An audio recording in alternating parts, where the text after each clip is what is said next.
Bonjour à tous, bonjour David. Je suis Gérard Friedlander, je suis délégué général de la Fondation Université Paris-Cité et nous avons débuté une série de rencontres avec pour objectif de montrer comment la Fondation aide les acteurs de la recherche, évidemment ceux qui la font, mais aussi ceux qui la soutiennent et les acteurs engagés qui poussent pour que tout ce petit monde se mélange et arrive à produire à la fois du savoir et de la valeur. Alors moi je suis très heureux aujourd'hui de recevoir le docteur David Drummond, chercheur à l'Université Paris-Cité, médecin-chercheur, que nous connaissons bien et que nous accompagnons depuis de nombreuses années, à la fois par les projets qu'il mène, et puis il a été l'un des lauréats de notre appel à projet Sauver la vie il y a quelques années. Merci d'être là, merci et merci de répondre à quelques questions, et vous allez voir, ces questions, elles sont très concrètes.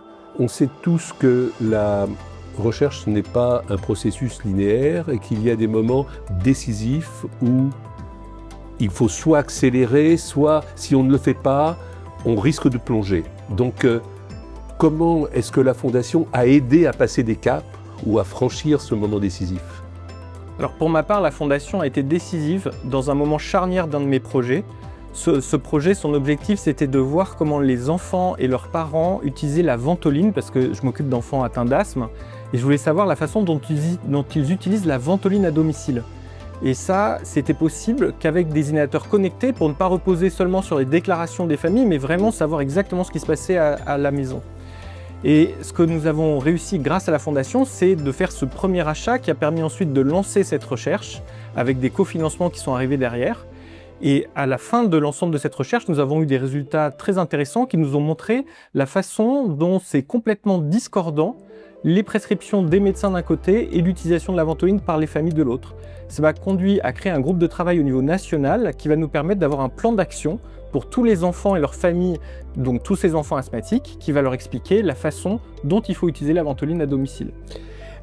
Vous illustrez très bien le fait que, bien sûr, l'argent est important. C'est certainement pas moi, puisque le rôle de la Fondation, c'est d'en trouver, qui vais vous dire le contraire. Néanmoins, il n'y a pas que le financement.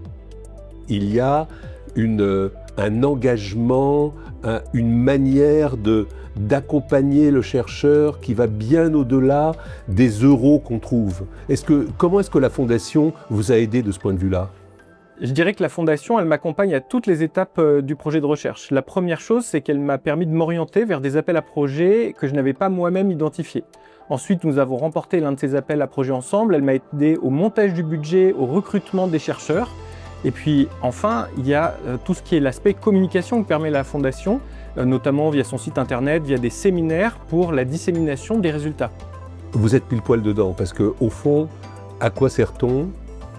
À donner confiance, et il faut qu'on nous fasse confiance, à être agile pour mettre en connexion des acteurs qui peuvent faire des choses ensemble et faire savoir aussi bien que possible les qualités de nos chercheurs et les avancées qu'ils font. Je voudrais revenir une seconde sur cette notion de confiance. On se définit, nous, à la Fondation, très souvent comme un tiers de confiance, c'est-à-dire qu'on aide à faire les matchs, comme on dit, c'est-à-dire mettre ensemble un chercheur, son mécène, éventuellement d'autres acteurs. Comment est-ce qu'on vous a aidé et quel est ce lien de confiance qui vous unit à la Fondation finalement ? Je vous suis complètement sur l'importance de cette confiance parce que dans ma pratique, la recherche, c'est pas du tout quelque chose de linéaire. C'est-à-dire que les résultats sont parfois incertains. On peut partir sur un projet et puis finalement des résultats plus intéressants nous orientent vers quelque chose d'autre. Et donc dans cet environnement qui est toujours un peu mouvant, c'est très important d'avoir des piliers qui nous font confiance et qui nous accompagnent tout au long de ces projets. Il y a plusieurs manières de trouver des fonds pour la recherche. Il y a ce que j'appellerais des fonds traditionnels, c'est-à-dire répondre à un appel à projet de l'Agence nationale de la recherche ou de tout autre organisme de ce type-là. On sait ce que c'est long, c'est des gros dossiers, ça prend du temps pour faire le dossier et pour avoir la réponse. Et puis il y a ce que nous faisons qui n'est pas du tout en opposition, mais qui est en complément.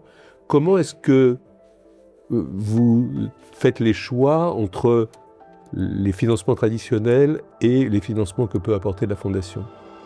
Pour moi, la Fondation elle est décisive dans la première partie d'une recherche, c'est-à-dire quand on a une idée et qu'ensuite il faut conduire un essai pilote, par exemple, pour avoir des premiers résultats. Et ça, c'est quelque chose pour lesquels les financements traditionnels ne sont pas parfaitement calibrés parce que souvent, ils ont besoin d'avoir déjà des preuves, au moins d'une amorce de résultats.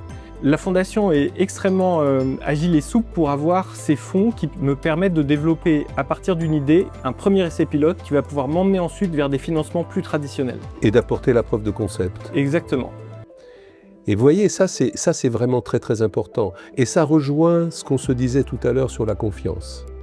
Nous misons sur un chercheur, sur un projet, et nous lui donnons de quoi amorcer. Et cet amorçage, nous avons tous répondu à des appels à projets des institutions. Et il y a un tout petit paragraphe que les gens sous-estiment, c'est « Quels sont vos résultats préliminaires ?»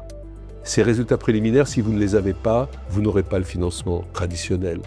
Et pour avoir ces résultats préliminaires, il faut de l'amorçage. Et c'est exactement à ça qu'on sert.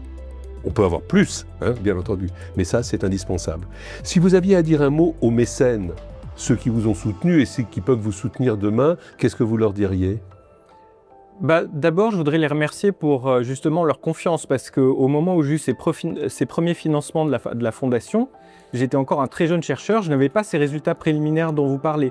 Et eux m'ont permis de monter ces projets et d'aller en chercher d'autres derrière. Donc mon principal message, c'était continuer à encourager ces jeunes chercheurs, parce que j'en ai plein autour de moi qui ont des super idées et qui ont besoin de passer de l'idée à la preuve de concept. C'est exactement ça. Vous voyez, on est vraiment au cœur de notre métier, nous, finalement, de convaincre des mécènes que vous êtes l'avenir de la médecine de demain et de la manière dont les enfants, leurs parents, puisque vous êtes pédiatre, vivront leur vie aux côtés parfois d'enfants malades. C'est pas toujours très très simple.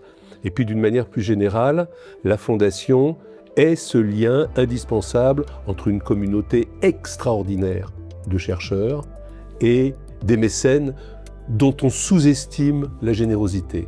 Et pour tout ça, on a besoin de vous bien sûr et d'expliquer à tous la manière dont on travaille. Encore merci beaucoup. Merci.